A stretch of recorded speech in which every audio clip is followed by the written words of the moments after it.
வணக்கம் சார். வணக்கம்மா. தமிழ்நாடு அரசாங்கம் அரசு ஊழியர்களுக்கு ரொம்ப நாள் ஒரு கோரிக்கையா இருந்துட்டு இருந்த இந்த ஓய்வூதிய திட்டத்தில ஒரு நெறைய மாற்றங்கள் கொண்டு வந்திருக்காங்க. புதுசா ஒரு அறிவிப்பும் குடுத்துருக்காங்க. ஸோ இத பத்தி டீட்டெயிலா டிஸ்கஸ் பண்றதுக்கு முன்னாடி இந்த அறிவிப்ப ஒட்டுமொத்தமா எப்படி பார்க்குறீங்க sir? Something is better than நத்திங்ன்னு ஆங்கிலத்தில ஒரு பழமொழி சொல்லுவாங்க. அதனால இப்போதைக்கு அரசு ஊழியர்கள் பெற்றுட்டு இருக்க பென்ஷனை விட இது சற்று மேலானது, மேம்பட்டது, லாபகரமானது அவங்கள பொறுத்தவரையில. ஸோ அதனால இத வரவேற்கிறதுல ஒண்ணும் தப்பு இல்லை. வரவேற் பழைய ஓய்வூதிய திட்டத்த அமல்படுத்தணும் அப்படிங்கிறது அரசு ஊழியர்களுக்கு ஒரு 10 வருஷத்துக்கும் மேலான ஒரு பெரிய கோரிக்கையாவே இருந்துட்டு இருக்கு. இன்னுமே அதுக்கு ஒரு தீர்வு கிடைக்கல. அரசாங்கம் அத பத்தி எதுவும் பேசல. அதுக்கு மாற்றான திட்டங்கள கொண்டு வந்துட்டு இருக்காங்க. ஸோ இத எப்படி பார்க்குறீங்க சார்? அதாவது இத பத்தி கொஞ்சம் நம்ம டீட்டெயிலா பேசினா நல்லாருக்கும். சுருக்கமா அதே நேரத்தில. அதாவது இந்தியா என்பது ஒரு வெல்ஃபேர் ஸ்டேட். அதனால தான் ஓய்வு பெறுபவர்களுக்கு பென்ஷன் குடுக்குற முறை இங்க இருக்குது. ரொம்ப வருஷமா இருக்குங்க. அதாவது ஒன்றிய அரசுல ஓல்டு பென்ஷன் ஸ்கீம்னு இருந்தது. மாநில அரசுகள்லயும் அமுலாக்கிட்டு இருந்தாங்க. ஆனா நியூ பென்ஷன் ஸ்கீம்னு ஒன்றிய அரசு 2004 ஜனவரிலருந்து மாத்திட்டாங்க. அது என்னன்னா நியூ பென்ஷன் ஸ்கீம் என்னன்னா, அ அரசாங்கம் பென்ஷன் குடுக்குற பொறுப்பை ஏத்துக்காதுங்க. பென்ஷன் பெறணும்னு சொன்னா சம்மந்தப்பட்ட அரசு ஊழியர்கள் அவங்க மாத சம்பளத்திலிருந்து 10% பெரி பிளஸ் டிஏ அத மாதம் மாதம் அவங்க கான்ட்ரிபியூட் பண்ணாங்க. அதாவது பங்களிப்பு பண்ணாதான் பென்ஷன் கிடைக்கும்ன்ற நிலைமைக்கு 2004 ஜனவரில மாறிடுச்சுங்க ஒன்றிய அரசு. அதுதான் old pension scheme, new pension scheme. அதாவது 2004 ஜனவரிக்கு முன்னால ஒன்றிய அரசுல இருக்கிற எல்லாருக்கும் எப்படி இருந்ததுன்னா, மாநில அரசு ஊழியர்களுக்கும் there will not be any contribution from the employees for the pension. அதாவது அவங்க பணியாற்றி இருக்கிறார்கள் 30 வருஷமோ, 28 வருஷமோ. அவர்களுடைய சேவையை பாராட்டி முகமா அவங்க ஓய்வு காலத்துல நிம்மதியா வாழணுன்றதுக்காக தான் இந்த பென்ஷன் ஓய்வூதியம் என்பதே கொண்டு வரப்பட்டது. இப்போ இந்தியா இஸ் எ ஸ்டில் சேஸ் வெல்ஃபேர் ஸ்டேட். ஆனா 2004 ஜனவரில நியூ பென்ஷன் ஸ்கீம் அதாவது உங்களுக்கு தெரியும். எக்கனாமிக் ரிஃபார்ம்ஸ், குளோபலைசேஷன், லிபரலைசேஷன், பிரைவேடைசேஷன்லாம் வந்தப்போ 96ல எல்லாமே மாறிடுச்சு. அரசின் கண்ணோட்டமே எல்லாமே லாபத்தை அடிப்படையா வச்சு பண்ண ஆரம்பிச்சாங்க. ஸோ அதுல தான் 2004 ஜனவரில புதிய பென்ஷன் திட்டம்னு ஒண்ணு கொண்டு வந்தாங்க. அது என்ன ஆச்சுன்னா, மெயின் டிஃபரன்ஸ் என்னன்னா, ஓல்டு பென்ஷன் ஸ்கீம்க்கும் பழைய ஓய்வூதிய திட்டத்துக்கும், புதிய ஓய்வு திட்டத்துக்கும் மெயின் டிஃபரன்ஸ் என்னன்னா 2, 3 சொல்லலாம். ஒண்ணு என்னன்னா, உங்களுக்கு எவ்வளவு பென்ஷன் கிடைக்கும்னு முன்கூட்டியே ப்ரீ டிட்டர்மைன் பண்ண முடியாது. ஓல்டு பென்ஷன் ஸ்கீம்ல நீங்க வாங்குற சம்பளத்துல கடைசி மாத சம்பளத்துல 50% உங்க பென்ஷனா வரும் அப்படின்றத யூ கேன் டிட்டர்மைன் இட். ஆனா நியூ பென்ஷன் ஸ்கீம்ல உங்களுக்கு எவ்வளவு பென்ஷன் கிடைக்கும்ன்றத யாராலும் டிட்டர்மைன் பண்ண முடியாது. நம்பர் 1. அதாவது 50%லாம் கிடையாது. கடைசி ஊதியத்துல 50% என்பதெல்லாம் கிடையாது. ஊட்ஸ்டாங்க. அடுத்தது ஃபேமிலி பென்ஷன் என்ற முறையை ரத்து பண்ணிட்டாங்க. ஃபேமிலி பென்ஷன் என்பது ஒரு அரசு ஊழியர் தேவையில் இருக்கும்போதோ, பணியில் இருக்கும்போதோ, அல்லது ஓய்வு பெற்ற பிறகும் இறந்துட்டார்னா, அவருடைய நாமினி பெரும்பாலும் மனைவி அல்லது மகள், மகன் அவங்களுக்கு ஃபேமிலி பென்ஷன் கிடைக்கும். அந்த முறை குடும்ப ஓய்வூதியம் அது ரத்து செய்யப்பட்டது நியூ பென்ஷன் ஸ்கீம்ல. அதேபோல கிராஜுவிட்டின்னு ஒண்ணு குடுப்பாங்க. சேவை கொடைன்னு. இத்தன வருஷம் வேலை செஞ்சிருக்காரு. ஒரு வருஷத்துக்கு இவ்வளோன்னு போட்டு. அந்த ரூ. 20,00,000 இப்போ சென்ட்ரல் கவர்மெண்ட்ல மேக்ஸிமம் சேவை கொடை கிராஜுவிட்டி இருக்கு. அது இல்லாம ஆக்குனாங்க. இதுதான் மெயினான டிஃபரன்ஸ். ஆனா நம்ம என்ன புரிஞ்சுக்கணும்னா, ஒன்றிய அரசினுடைய ஓல்டு பென்ஷன் ஸ்கீம்க்கும் நம்முடைய 2003 ஏப்ரல் 1ல அ செல்வி ஜெயலலிதா அவர்கள் ஆட்சியில இருந்தப்போ முதலமைச்சரா, அவங்க மாத்துனது 2004க்கு முன்னாலே முந்திக்கிட்டாங்க அவங்க. அதாவது மத்திய அரசு அதனுடைய ஊழியர்களுக்கு புதிய பென்ஷன் திட்டத்தை அமுல்படுத்துவதற்கு முன்பாகவே, ஓராண்டுக்கு முன்பாகவே 2003 ஏப்ரல்ல இருந்து செல்வி ஜெயலலிதாவுடைய அஇஅதிமுக கொஞ்சம் அரசு பக்கம் அவங்க வந்து கான்ட்ரிபியூட் பென்ஷன் ஸ்கீம் ஓபிஎஸ் போய் டிபிஎஸ்ன்னு கொண்டு வந்தாங்க. அதுக்கப்புறம் சென்ட்ரல் கவர்மெண்ட் எம்ப்ளாயீஸ்க்கு என்பிஎஸ், அதாவது நியூ பென்ஷன் ஸ்கீம். சிபிஎஸ்ன்னு சொன்னா கான்ட்ரிபியூட்டரி பென்ஷன் ஸ்கீம். நீங்க மாசம் மாசம் பென்ஷனுக்கு உங்க சம்பளத்துல இருந்து ஒரு பகுதி, அதாவது 10% வந்து நீங்க சேவ் பண்ணணும், கான்ட்ரிபியூட் பண்ணணும், பங்களிக்கணும். அப்போ பென்ஷன்றது அந்த கான்செப்டே மாறிடுச்சுங்க. 2003 தமிழ்நாட்டுல 2003 ஜெயலலிதா அவர்கள் மாத்தி விட்டாங்க. 2004 ஜனவரில இருந்து இந்தியா பூரா சென்ட்ரல் கவர்மெண்ட் எம்ப்ளாயீஸ்க்கு மாறிடுச்சுங்க. ஸோ இன்னைக்கு வந்திருக்கிற இன்றைக்கு முதல்வர் அவர்கள் அறிவிச்சிருக்கிறது ஜாக்டோ ஜியோ ஊழியர்களுடைய கோரிக்கையான ஓல்டு பென்ஷன் ஸ்கீம் வேணும்னாங்களே, அதை ஒன்றும் நிறைய பேர் தப்பா நினைச்சிட்டு இருக்காங்க. அவர் அறிவிச்சிருக்கிறதோ அதுவும் தினசான பென்ஷன், அச்சூடு பென்ஷன் ஸ்கீம் ஏபிஎஸ். முன்னால வந்து கான்ட்ரிபியூட்டரி பென்ஷன் ஸ்கீம் ஜெயலலிதா அவர்கள் 2003 ஏப்ரல் 1 தான் மாநில அரசு ஊழியர்களுக்கு பண்ணாரு. அதையே தான் கொஞ்சம் பாலிஷ் பண்ணி ஓல்டு பென்ஷன் ஸ்கீம் கொடுக்கல. ஜாக்டோ நண்பர்கள் இதை நல்லா உணர்ந்திருப்பான்னு நினைக்கிறேன். ஏன்னா அவங்க காலையில உடனே வந்து ஸ்ட்ரைக் எல்லாம் வாபஸ் பண்ணிட்டாங்க. 6ஆம் இன்டெஃபினிட் ஸ்ட்ரைக் வச்சிருந்தாங்க, அதாவது இந்த ஓல்டு பென்ஷன் ஸ்கீமுக்காக. பட் ஓல்டு பென்ஷன் ஸ்கீம் வரல. இப்போ ஒத்திருக்கிறது இன்னொரு புது வகையான ஒரு இதுதான், அஷ்யூர்டு பென்ஷன் ஸ்கீம் தான். ஆனால் என்ன வித்தியாசம் இல்லை, ஜெயலலிதா ஆட்சியில நடந்த அந்த பென்ஷன் மாற்றத்துக்கும் இன்றைக்கு மு.க. ஸ்டாலினுடைய ஆட்சியில நடந்த பென்ஷன் மாற்றத்துக்கும் என்ன பெரிய வித்தியாசம் இல்லைன்னா, 2 பென்ஷனுமே கான்ட்ரிபியூட்டரி பென்ஷன் தான். நீங்க 10% உங்க சம்பளத்துல இருந்து மாசம் மாசம் சேமிச்சா, பங்களிச்சு பண்ணாதான் உங்களுக்கு பென்ஷன் கிடைக்கும். ஆனா ஓல்டு பென்ஷன் ஸ்கீம்ன்றது அப்படி கிடையாதுங்க. You need not pay anything. உங்களுடைய சேவைக்கு மரியாதை கொடுத்து உங்களுடைய பங்களிப்பு எதுவும் இல்லாமலே உங்களுக்கு வழங்கப்பட்டது தான் ஓல்டு பென்ஷன். ஸோ அதனால இன்னைக்கு அறிவிக்கப்பட்டிருப்பது பழைய ஓய்வு திட்டம் இல்லை, அதாவது ஓய்வூதிய திட்டம் இல்லை. It is not old pension scheme. அதை முதல்ல நம்ம தெரிஞ்சுக்கணும். ஆனாலும் இது வந்து மேம்படுத்தப்பட்டது. அதாவது 2003 ஜெயலலிதா அரசு கொண்டு வந்த அது அது வந்து நிறைவேற்றிய, அதாவது நம்ம கான்ட்ரிபியூட்டரி பென்ஷன் ஸ்கீமை விட இது கொஞ்சம் மேம்பட்டது. ஆல்தோ த கான்ட்ரிபியூஷன் ஃபேக்டர் இருக்குது, பென்ஷன்ற கான்செப்ட் அவங்க ஒழிச்ச மாதிரி இவங்களும் அதை ஏற்றுக்கிட்டாங்க. அதனால இதில் வந்து நம்ம புரிஞ்சிக்க வேண்டியது என்னன்னா, 2-3 விஷயங்களை மாற்றம் பண்ணியிருக்காங்க ஜெயலலிதா ஸ்கீமில். மேஜர் விஷயத்த மாற்றலை, கான்ட்ரிபியூட் பண்ணி தான் ஆகணும் நீங்கள் 10% சம்பளத்தை ப்ளஸ் பிஏ அமௌண்ட்டை. என்ன மாற்றிருக்காங்கன்னா, முதல்ல வந்து எவ்வளோ கிடைக்கும்னு உங்களுக்கு தெரியாது, அஷ்யூர்டு பென்ஷன் வேல்யூ தெரியாது. இப்போ என்னன்னா 50% நீங்கள் கடைசி மாத சம்பளம் வாங்குறீங்க இல்லையா, அதில் 50% உங்களுக்கு பென்ஷனாக வாழ்க்கை பூரா தொடரும். இது ஒரு முக்கியமான விஷயம்.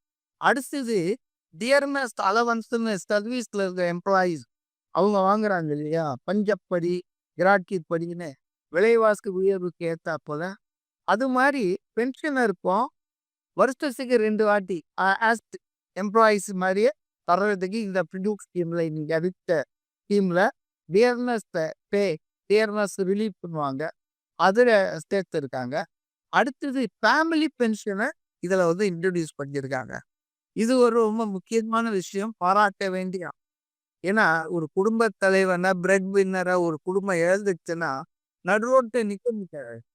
இப்போ அதுக்கு வந்து ஃபேமிலியில் யாருக்காவது ஒருத்தருக்கு வந்து சப்போர்ட் பண்ணுன்ற அடிப்படையில் தான் அந்த ஃபேமிலி பென்ஷன்றது ஒரு நோபல் காஸ்ட். அது சோசியல் ஜஸ்டிஸ்ன்றாங்க, அது மாதிரி தான் சொல்கிறாங்க இல்லையா. இது மாதிரி இது ஒரு ஜஸ்டிஸ் தாங்க, இது சோசியல் ஜஸ்டிஸ் தான் இது. அப்போ இந்த பென்ஷனில் ஃபேமிலி பென்ஷனை சேர்த்துருக்காங்க.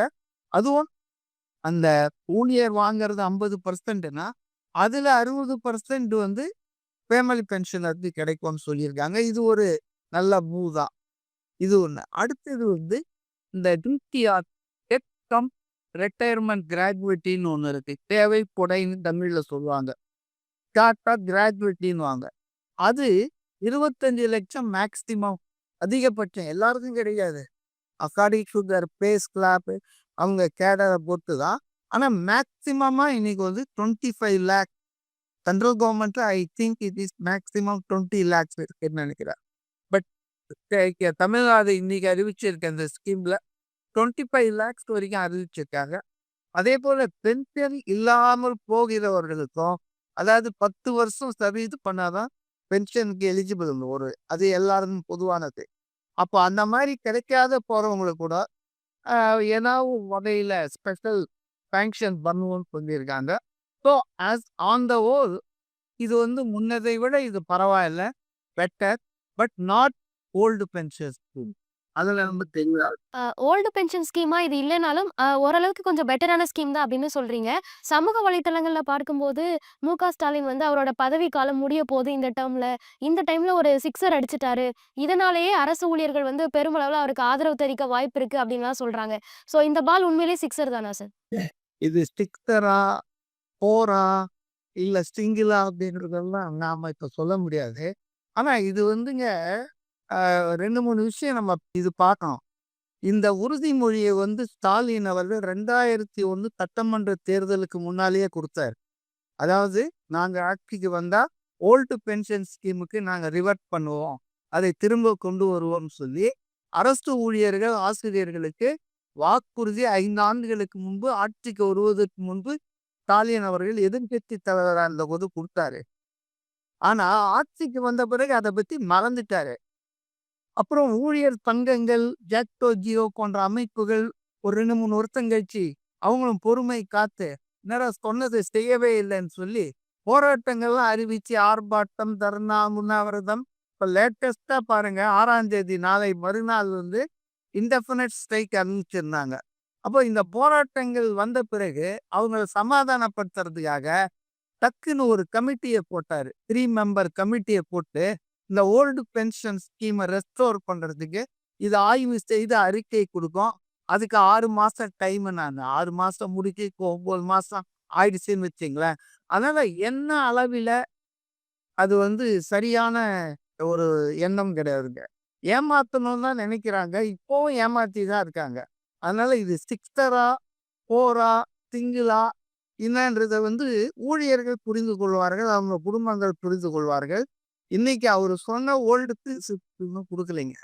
2வது இந்த 5 வருஷம் ஆட்சி முடியிற வரைக்கும் இழுத்தத, எப்படி எல்லா குடும்ப தலைவர்களுக்கும் உரிமை தொகை மாதம் ரூ. 1000 குடுப்போம்ன்னு சொல்லிட்டு 2 வருஷம் அமைதியா இருந்து, அதுக்கப்புறம் மர்மரிங் ஸ்டார்ட் ஆனவன்னும் உரிமை வந்து தகுதி உள்ளன்னு ஒண்ண போட்டு ஒரு 1,00,00,000 பேர ஃபில்டர் பண்ணாங்களோ, அது மாரி இன்னைக்கு ஓல்டு பென்ஷன் ஸ்கீம் தருவேன் என்று சொல்லி, ஆட்சிக்கு வந்து 4 1/4 இன்னும் 2 மாசமோ, 3 மாசமோ இருக்கு. ஆடி 100 டேஸ் தான் அவர் பதவியில இருக்க போறாரு. அவர் ஆட்சிக்கு வருவாரா அடுத்தது? வேற யாராவது வருவாங்களான்ற ஒரு சூழல் இன்னைக்கு இருக்கு. ஆகவே இன்னைக்கு அவர் வந்து இது இது 2 விஷயம் நம்ம புரிஞ்சுக்கணுங்க. சட்டமன்ற தேர்தலுக்கு இன்னும் 3 மாசம் தான் இருக்கு. அது ஒரு ஒரு ஃபேக்டருங்க. இந்த முடிவு இன்றைக்கு அவசர அவசரமாக அறிவிப்பதற்கு ஒரு ஃபேக்டர். 2வது தொடர்ந்து போராட்டங்கள் நடத்திட்டே இருக்காங்க அரசு ஊழியர்கள், ஆசிரியர்கள். ரொம்ப வஞ்சித்து விட்டது, ஏமாற்றி விட்டதுன்னு அவங்க நெறைய பொது வெளியில பேசுனாங்க. எந்த அளவுக்கு போயிடுச்சுன்னா, ஒரு முறை ஒரு தொழிற்சங்க தலைவர் பேசினாரு. "ஸ்டாலின் எங்ககிட்ட ரொம்ப கரிசனமாக இருந்தாரு. எங்க கோரிக்கையெல்லாம் நிறைவேத்துறேன்னு சொன்னாரு. எப்போன்னா, அவரு எதிர்க்கட்சி தலைவரா இருந்தபோது. ஆனா முதல்வர் ஆன பிறகு அதெல்லாம் மறந்துட்டாரு. ஆகவே எங்களுக்கு அவர எதிர்க்கட்சி தலைவரா மாத்துனா தான் நல்லபடியா நடக்கும்னு நெனைக்கிறோம். ஸோ 2026ல நாங்க எதிர்க்கட்சி தலைவரா ஸ்டாலினை ஆ மாற்றுவோம்ன்ற அளவுக்கு அரசு ஊழியர் சங்கங்கள் தலைவர்கள் பேச ஆரம்பிச்சாங்க. ஸோ அதனால இது ஒரு பொலிட்டிக்கல் இதுதாங்க. இது வந்து மனசார கொடுத்த வாக்குறுதியை இல்ல அவங்க தத்துவம் ஓல்டு பென்ஷன் ஸ்கீம் அங்க குடுக்கணும். இது வந்து வெல்ஃபேர் ஸ்டேட்டு அப்படி இப்படிலாம் கிடையாதுங்க. அதெல்லாம் சும்மா பொய்ங்க. அவங்க வந்து தேர்தல் ஆதாயம், தேர்தல் விடுபட்ட குடும்ப பெண்களுக்கெல்லாம் உரிமை தொகை இப்போ ஒரு 80,000 பேர் 17,00,000 பேர் குடுத்தாங்க. கரெக்ட். கூடுதலா. இதெல்லாம் எங்கேருந்து வருது? All because of the approaching elections. தேர்தலுக்காக மக்கள் வரி பணத்தை எடுத்து வாரி விடுறாங்க இவங்க. அதுல ஒண்ணு தான் இது இந்த pension scheme. But of course pension வந்து நான் தேர்தல் உறுதிமொழின்னு நான் சொல்ல மாட்டேன். அது ஏற்கனவே இருந்த உரிமை அரசு ஊழியர்களுக்கு கால் காசானாலும் கவர்மெண்ட் வேலையில ஏன் சேர்றாங்கன்னா, கவர்மெண்ட் பென்ஷனபிள் ஜாப் அது. வேற எங்கேயுமே பென்ஷன் கிடையாதுங்க. அப்போ கவர்மெண்ட் ஜாப்ல வர்றவங்கெல்லாம் பென்ஷன் இருக்கும்னு நம்பி தான் வந்தாங்க.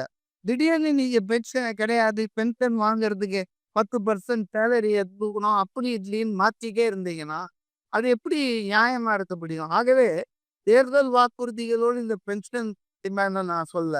ஏற்கனவே நீங்க இருந்தத மாத்திட்டாங்க. நாங்க ஆட்சிக்கு வந்தா அத செய்வோம்ன்னு சொன்னீங்க. ஆட்சிக்கு வந்து 4 1/4 வருஷம் ஆச்சு. போராட்டங்கள்லாம் பண்ண பிறகு, வேற வழி இல்லாம அரசு ஊழியர்கள் எங்க அவங்கலாம் தேர்தல் பணியாளர்களா இருப்பாங்க பல வாக்குச்சாவடிகள்ல. எங்க அவங்க தங்களுக்கு அகைன்ஸ்டா போயிடுவாங்களோ அப்படின்னு சொல்லி, தேர்தலை முன்னிட்டு எடுத்த ஒரு சந்தர்ப்பவாத முடிவுதான்றதுல எனக்கு சந்தேகம் இல்ல. அரசு ஊழியர் சங்கங்கள், அரசு ஊழியர்கள் அத சரியா பார்ப்பாங்கன்னு நெனைக்கிறேன்.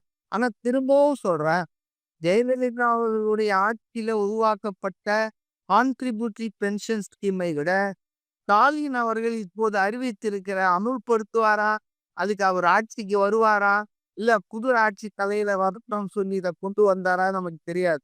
அவர் உள் மனசுல. ஆனா இது வந்து டோட்டலா ஒரு சந்தர்ப்பவாத நிலைய தான் அரசாங்கத்துக்கு இருந்தாலும், போன இத விட அதாவது கான்ட்ரிபியூட்டரி பென்ஷன விட, இன்னைக்கு வந்து அக்யூர்டு பென்ஷன் ஸ்கீம் வந்து பெட்டர்ன்னு நான் நினைக்கிறேன். ஆனால், என்ன ப்ராமிஸ் பண்ணாங்களோ அத குடுக்கல. ப்ராமிஸ் என்ன பண்ணாங்க? ஓல்டு பென்ஷன் ஸ்கீம் பழைய ஓய்வு. அதுல என்ன முக்கியமான விஷயம்னா, ஓய்வூதியத்த பெறுவதற்கு ஊழியர்கள் காசு கட்ட வேண்டியதில்ல. பங்களிப்பு தர வேண்டியதில்ல. அவங்களுடைய 10% சம்பளத்த பிடிக்க வேண்டிய அவசியம் இல்ல. அதுதான் ஓல்டு பென்ஷன் ஸ்கீம். அது திரும்ப வரல. அதை தொழிலாளர்கள் புரிஞ்சுக்கணும். இப்போ வந்து உடனே ஜாக்பாட் அடிச்சுட்டாங்க. சிக்ஸர் அடிச்சுட்டாரு. அதெல்லாம் சும்மா உருட்டுக்கல்ங்க. அது வந்து அரசியல் ரீதியா அத பேசுவாங்களே தவிர, உண்மை அது கிடையாதுங்க. இப்பவும் சொல்றேன்.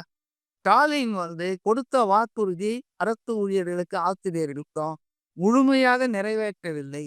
ஏன்னா, he has not restored the old pension scheme. ஆனா, இப்ப என்ன கொண்டு வந்திருக்கிறாருன்னா, அதாவது அஷ்யூர்ட் பென்ஷன் ஸ்கீம்ன்னு ஒண்ண கொண்டு வந்து, சில சில அதாவது ஒரு மேம்போட்டான விஷயங்கள பண்ணியிருக்காரு. என்ன பொறுத்தவரைக்கும் as a trade union leader, நான் வந்து பென்ஷனுக்கு வந்து there should not be any requirement of contribution. இப்ப வேலை செய்வேன், அதனால சம்பளம் கிடைக்கலன்னு கொண்டு போலாம் அதுக்கு. எதுக்காக பென்ஷனுக்கு ஒரு கான்ட்ரிபியூஷன் கேட்கறீங்க? அவங்களுடைய சர்வீஸ் அவங்களுக்கு வந்து இந்த சேவைய பண்ணியிருக்காங்க. இந்த அரசுக்கு உழைச்சிருக்காங்க. அதுதான் இப்ப ராணுவத்தில வந்து பென்ஷன் குடுக்குறாங்க. ஏன் குடுக்குறாங்க? வேலைக்கு செய்யலன்னா பென்ஷன் குடுக்காம விட்டுறலாமா? சம்பளம் குடுக்குற மாரி. அதனால வந்துங்க பென்ஷன் திட்டத்தையே சரியா புரிஞ்சிக்காம, அது என்ன கான்செப்ட்? எதுக்காக பென்ஷன் உருவானது? ஏன் ஃபேமிலி பென்ஷன் உருவானது? இதெல்லாம் புரிஞ்சிக்காம, இன்னைக்கு அனா பைசா கணக்கு பார்த்துக்கிட்டு, தேர்தல் வெற்றிகளை எல்லாம் கணக்குல பார்த்துக்கிட்டு, இவங்க இந்த மாரி பண்றாங்க ஆட்சியாளர்கள், அரசியல்வாதிகள். பட் என்ன பொறுத்தவரைக்கும் something is better than nothing அப்படின்னு தான் நான் ஆரம்பிச்சேன். ஆனா, இது கூட ஸ்டாலின் அவர்கள் 4 1/4 வருஷம் முடிய ஆட்சி முடியிற நேரத்துல, இத செய்தது கூட அவருடைய மனசுல வந்து கருணையோ, இரக்கமோ அரசு ஊழியர்களுக்காக இருந்தது, ஆசிரியர்களுக்காக இருந்ததுன்றத நான் ஒத்துக்க மாட்டேன். ஏன்னா, compulsion, under compulsion. He was under compulsion. நிர்பந்திக்கப்பட்டார். ஒண்ணு அப்ரோச்சிங் அசெம்பிளி எலக்ஷன். அடுத்தது இந்த ஊழியர்கள் போராட்டங்கள். தொடர் போராட்டங்கள் அரசாங்கத்துக்கு சிக்கல உண்டாக்குது. ஏன்னா, ஏற்கனவே தூய்மை பணியாளர்கள் போராடிட்டு இருக்காங்க. கொடுத்த வாக்குறுதிய நிறைவேற்றலன்னு. இன்னொரு பக்கம் பகுதி நேர ஆசிரியர்கள் ஈக்குவல் பே ஃபார் ஈக்குவல் ஒர்க்ன்ட்டு அவங்க போராடிட்டு இருக்காங்க. அப்ப இன்னும் இந்த அரசு ஊழியர்கள், ஆசிரியர்கள் இத போராட ஆரம்பிச்சாங்கன்னா, 6ஆம் தேதியிலிருந்து மாநிலம் பூரா, அது அரசாங்கத்துக்கு கெட்ட பேர் வரும். இது போன்ற கம்பல்சன், அண்டர் கம்பல்சன் தான் ஸ்டாலின் கவர்மெண்ட் இன்னைக்கு வந்து அந்த ஸ்கீம குடுத்துருக்காங்களே தவிர, மனசார மனதளவில அது வந்து கன்வின்ஸ்ட் ஆயி ஓல்டு பென்ஷன் ஸ்கீம இவங்களுக்கு குடுக்கணும். நாம உறுதிமொழி குடுத்தோமே, அத செய்யணும். அப்படிலாம் செஞ்சதா நான் நினைக்கல. அதனால it won't have any political follow. இது ஒரு பெரிய அரசியல் லாபமா இருக்கும் அப்படின்னு நான் நினைக்கிறேன். சொல்லப்போனா various sections are dissatisfied including இந்த இப்ப நான் சொன்னேன் பாருங்க, தூய்மை பணியாளர்கள், அரசு அ ஆசிரியர்கள், அப்புறம் part time teachers, part time கல்லூரி ஆசிரியர்கள். அப்ப ஆல் செக்ஷன்ஸ் மிடில் கிளாஸ் பூராவே வந்து ரொம்ப கடுப்புல தான் இந்த ஆட்சி மேல இருக்காங்க. அதுல வந்து இவங்களுக்கு பென்ஷன்னா ஓல்டு பென்ஷன் குடுக்கல. சம்வாட் பெட்டரா பண்ணியிருக்காரே தவிர, கொடுத்த வாக்குறுதி நிறைவேத்தல. அப்படின்ற அடிப்படையில தான் மக்கள் பார்ப்பாங்கன்னு நான் நினைக்கிறேன். தேர்தல் நேரத்துல செய்ற ஒரு சந்தர்ப்பவாதம் தான் அப்படின்னு சொல்றீங்க. இதுக்கு முன்னாடி அதிமுக ஆட்சி காலத்துல கூட வன்னியர்களுக்கு இடஒதுக்கீடு குடுத்ததா இருக்கட்டும், தமிழ் வழியில படிக்கிற மாணவர்களுக்கு இடஒதுக்கீடு, ஸோ இந்த மாரி விஷயங்கள்லாம் நடந்ததுல்ல. அப்போ அதே மாதிரி இதான் இவங்களும் பண்றாங்க அப்படின்னு எடுத்துக்க முடியாதா? இவங்க சந்த அம் அதிமுக ஸ்டேட் கொள்கைகளை why to compare with ADMK. It's a சந்தர்ப்பவாதத்துக்காக செஞ்சாலும் கூட மக்களுக்கு அதன் மூலம் நல்லது கிடைக்குதுல்ல. இல்ல, இல்ல. ஒரு நிமிஷம் இருங்க. முன்னாலலாம் வந்துங்க அரசியல் கட்சிகள், பொலிட்டிக்கல் பார்ட்டீஸு ஓட்டுகளை பெறுவதற்காக பணம் குடுப்பாங்க. அது ரொம்ப தப்புன்னு சொல்லிட்டு இருந்தோம். ஆனா இன்னைக்கு ஒரு ஸ்டேஜ் மேல போயி, ஆளும் கட்சிகள், கவர்ன்மெண்ட்ஸ் அவங்க மக்கள் வரி பணத்த எடுத்து, அண்டா குடுக்குறேன், குண்டா குடுக்குறேன். இப்போ பீகார்ல அ கோடிக்கணக்கான பெண்களுக்கு மாதம் ரூ. 10,000 தரேன். தொழில் தொடங்குன்னு சொல்லி மோடி தேர்தலுக்கு ஒரு வாரம் இருக்கிறதுக்கு முன்னால அவங்க அக்கவுண்ட்ல போடுறாரு. இப்ப நேத்து பார்த்தேன். அஸ்ஸாம்ல தேர்தல் வரப்போகுது நம்ம தமிழ்நாடு மாரி தான் ஏப்ரல், மேல. அவரு என்ன சொல்றாருன்னா, எல்லாருக்கும் வந்து 4,000, 5,000 போடுவேன்றாரு. யார் பணத்த எடுத்து போடுறாங்க? இது எல்லாமே நாட் ஒன்லி டிஎம்கே. எல்லாரும் இதே மெத்தேடு தான். முன்னால வந்து அரசியல் கட்சிகள் சொந்த பாக்கெட்லேருந்து பணத்த குடுத்தாங்க. அதாவது ஓட்டு போடணுன்றதுக்காக.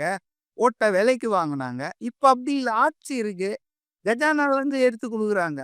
இது வந்து பெரிய வித்தியாசமா தெரியலைங்க. தேர்தல் ஆணையம் இது எல்லாத்தையும் வேடிக்கை பார்த்துட்டு இருக்கு. தேர்தல் ஆணையம் வந்து தன்னுடைய பொறுப்பை, கடமை உணர்ந்ததாக தெரியல. ஜனநாயகம் என்பதே ஃப்ரீ அண்ட் ஃபேர் எலக்ஷன்ல தான் அடிப்படையா இருக்குது. அப்ப இன்னைக்கு இந்தியால வந்துங்க நம்ம வேற சப்ஜெக்ட் போனோம்னா ரொம்ப பெருசா போயிடும். இந்தியால வந்து இன்னைக்கு வந்துங்க எலக்ஷன்ஸ் ஆர் நெய்தர் ஃபேர் நார் இது ஃப்ரீ. எல்லா விதமான ஆசை காட்டல்கள் நாங்க வந்தா ஒண்ணும் வேணாம். திமுக ஆட்சிய பத்தியே சொல்றேன். லேப்டாப்லாம் குடுத்துட்டு இருந்தாங்களா மாணவர்களுக்கு ஜெயலலிதா ஆட்சியில. அது ஏன் நிறுத்துனாங்க? இப்ப ஆரம்பிக்கிறாங்க. இன்னும் 2 மாசம் தான் இவங்க ஆட்சி இருக்கு. இப்ப இவங்க ஐடிஐ மாணவர்களுக்கும் குடுக்குறோம் அப்படின்றாங்க. இப்ப இதெல்லாம் வந்துங்க சந்தர்ப்பவாதங்க. தேர்தல்ல ஜெயிக்கணும், ஆட்சி அதிகாரத்த தக்க வைக்கணும், அடிக்கிற கொள்ளைய விடாம நடத்தணும், தொடரணும். இதுதான் ஆட்சியாளர்களுடைய எண்ணமா இருந்ததே தவிர, மக்கள் நலனோ, மக்கள் எதிர்காலம் மேம்படணும், மாநிலம் மேம்படணும் அதெல்லாம் ஒண்ணுமே கிடையாது. யூ அவங்க எல்லாருக்கும் தொடர்ந்து பதவியில இருக்கணும். தொடர்ந்து கொள்ளைய நடத்தணும். அப்ப அதுக்கு அப்பப்ப ஏதாவது அழற புள்ளிக்கு வாழைப்பழம் குடுக்குறதா சொல்லுவாங்க இல்லையா?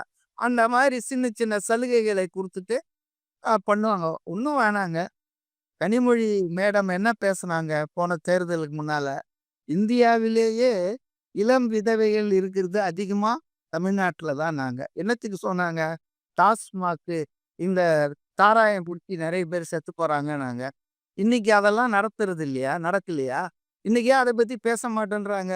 அப்போ நான் ஆட்சியில இருந்தா ஒண்ணு பேசுவேன்.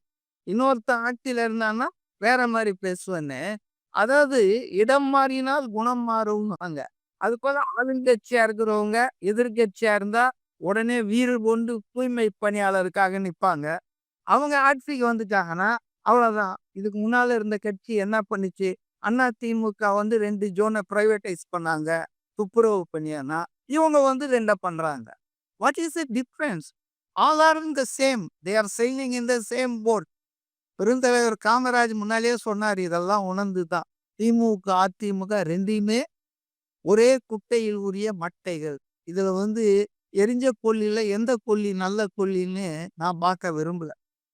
ஆளுங்கட்சிகள் எல்லாமே இந்த வேலைய பிஜேபி செய்யுது. காங்கிரஸ் கவர்மெண்ட்டும் செய்யுது. தெலுங்கானால செஞ்சாங்க. கர்நாடகால செஞ்சாங்க. இதெல்லாம் வந்து நீங்க என்ன செய்றீங்கன்னா, மக்கள் வரி பணத்த எடுத்து உங்க அரசியல் ஆதாயத்துக்காக பயன்படுத்துறீங்க. அது ரொம்ப தப்புன்றது தான் என்னுடைய இது புரிதல்.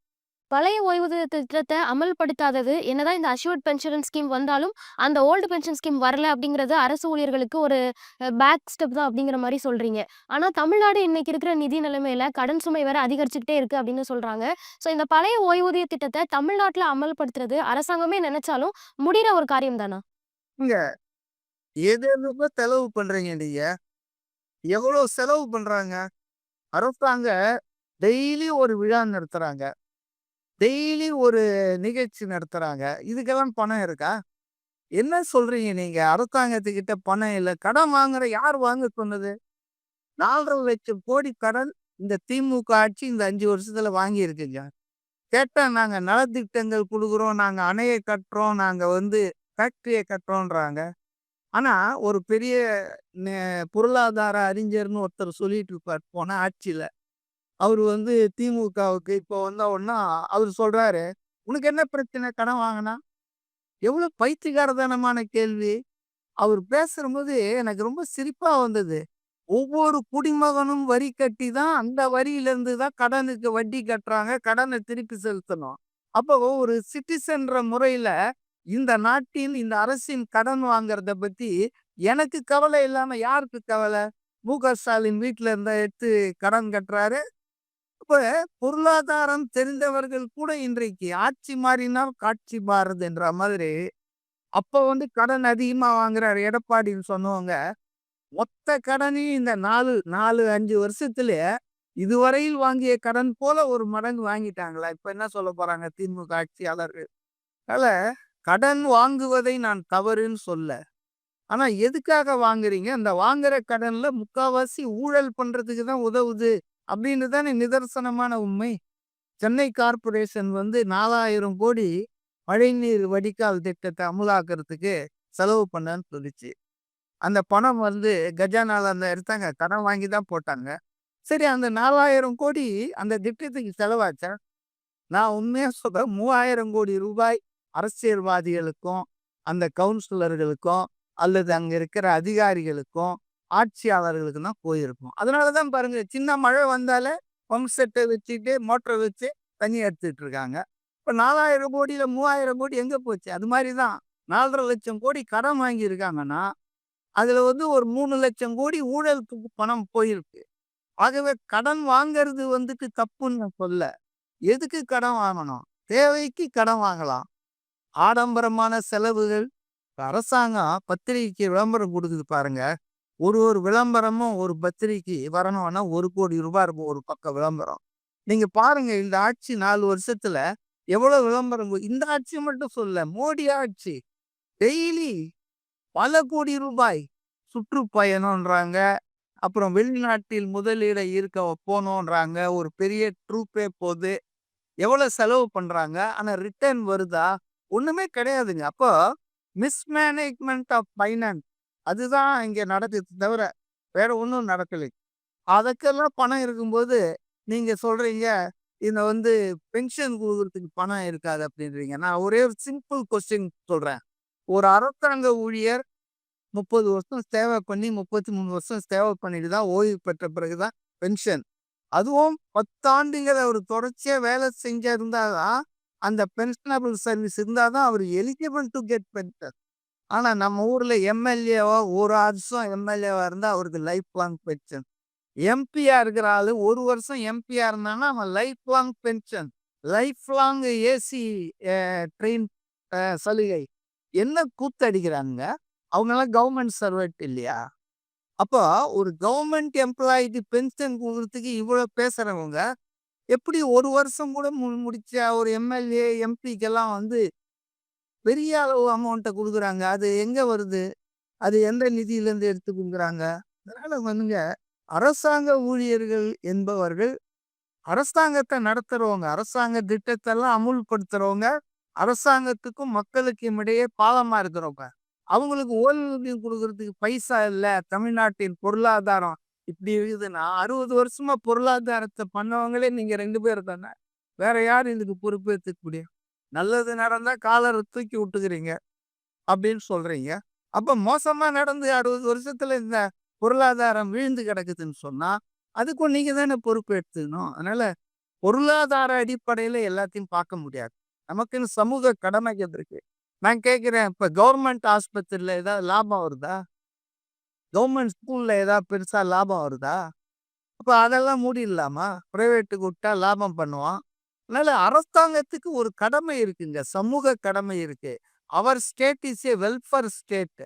Not run on merely on profit for profit. லாபத்துக்காக நடத்தல.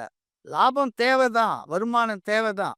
அதை எங்க அதிகமா சம்பாதிக்கிறோம், செல்வந்தர்கள் மேல வரிய போட்டு எடுக்கணுமே தவிர, எலக்ட்ரிக் பில்லு, அப்புறம் வந்துட்டு பஸ் கட்டணம், ட்ரெயின் ஃபேர்ல போட்டு எடுக்கக்கூடாது. அதானி கிட்ட வாங்குங்க, அம்பானி கிட்ட வாங்குங்க, நம்ம ஊர்ல சன் டிவி முதலாளி கலாநிதி மாறன் கிட்ட வாங்குங்க. அவங்க கிட்ட இருந்து அதிக அளவுக்கு டாக்ஸ போடுங்க. ஆனா அப்பாவிக வீட்டு வரி போடுவீங்க, ஈபி அ விலை ஏத்துவீங்க. அதனால இது சிந்தனை தாங்க. மக்களுக்கு எது நல்லதோ அத செய்யணும். அத விட்டுட்டு எதுல பணம் வருமோ, எதுல கமிஷன் கிடைக்குமோ, அத செய்வோம்னு ஆரம்பிச்சுட்டாங்க. அதுதான் இன்னைக்கு பொருளாதாரம் இப்படி ஆயிருக்குங்க. இப்ப அந்த பொருளாதாரம் நல்லா இல்லன்னு சொல்லிட்டு உங்களுக்கு பென்ஷன் குடுக்க முடியாதுன்னா, யார் இந்த பொருளாதாரத்த சீரழிச்சது? யார் இப்படி கெடுத்தது? நீங்க தானே கெடுத்தீங்க. அதனால இட் இஸ் நாட் கரெக்ட்ங்க. தமிழ்நாடு அரசாங்கம் கொண்டு வந்திருக்கிற இந்த அஷ்யூர்ட் பென்ஷன் ஸ்கீம பத்தின பல முக்கியமான தகவல்கள நீங்க பகிர்ந்திருக்கீங்க. ரொம்ப நன்றி சார்.